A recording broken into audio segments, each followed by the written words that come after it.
Howdy y'all, my name is Scott. I'm the author of Rivet Stone, and I may be just some author, but let me tell you, it's very easy to fall into these sort of pitfalls of where we're looking for inspiration for our stories. And with this quick tip, I just want to make sure that we're kind of going past the boundaries of where we would be willing to be inspired. Like whether that be, it's like, hey, if you're just like, hey, I like Game of Thrones, let me write Game of Thrones. There's nothing wrong with that.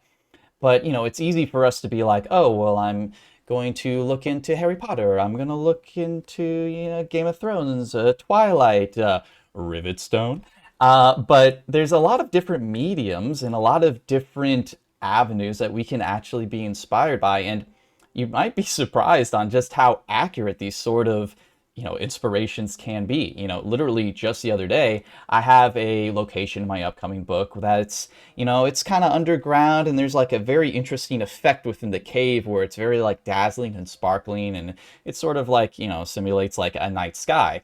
And later my friend's like, oh, you mean like Elden Ring? And I'm like, like Elden Ring? He's like, yeah, that sounds like the Eternal City. It's really cool. And he like sends me a link, and I look it up, and I'm like, oh, that's literally it. Like this is the perfect visual reference that I need for everything. Like what? Who?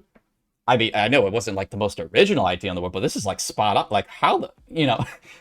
So it's just a quick tip to just let's step back, or slide back, or sit back, and remind ourselves that there's a lot of different places that we can get really good inspiration and really good references for our story. So again, hopefully that helps. Have some fun, and let's get published.